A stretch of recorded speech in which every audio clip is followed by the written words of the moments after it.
Welcome to CarCast 140. That's right, 140. In just a few weeks, it will have been 3 years that we have been doing this pretty much every weekend, and you've taught me so much. So thank you to all of you. And to celebrate today's milestone, I have a very special guest in the car here today with me. In fact, you can see his little shoulder right here. I can touch it.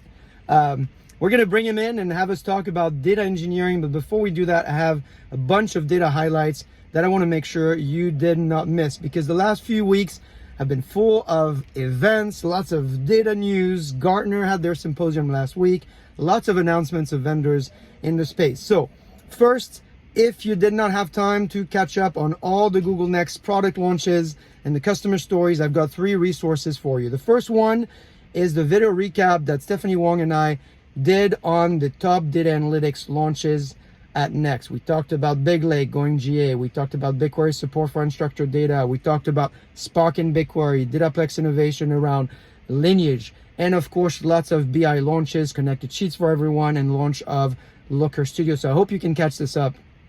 Also, we created a great podcast. I'm really proud of Mayor on my team, an outbound product manager, who helped me provide context for all these launches. We created this great podcast.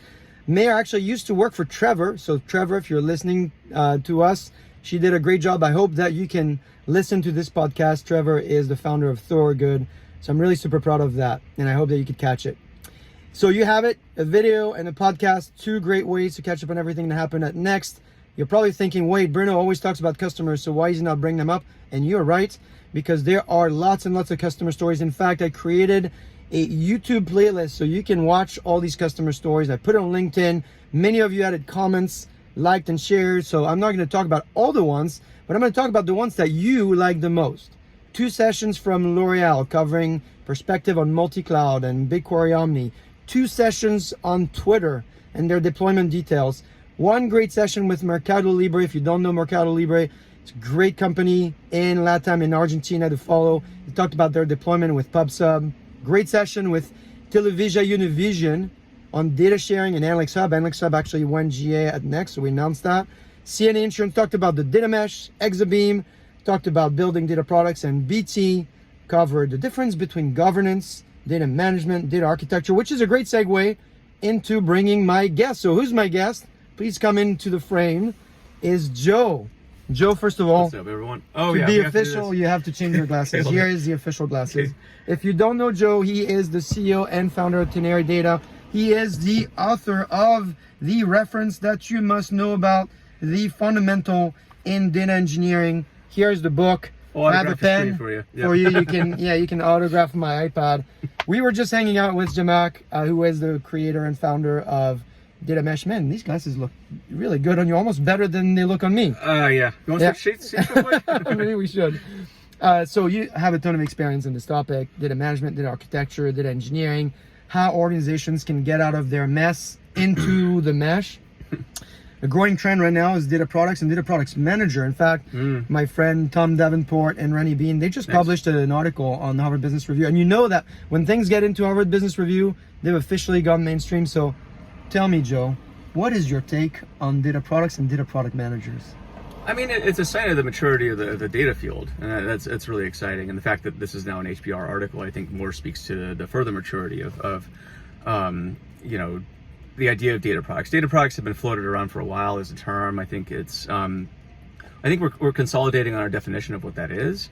But what's really interesting in the article was the notion of a data product manager. I think that was really the highlight for me, and again, it shows that it's not just about throwing data over the wall or something like that. Now you're making data products, but of course this needs management. It's what we've been doing in software for a long time, right? I mean, product managers and software teams have been doing this, and I'm glad that the notion of a data product manager dedicated to the needs of data and data products is finally becoming a thing. So you got to hire these folks. What are the mistakes that people make? Like, where do I even hire a data product manager? Is that a new thing?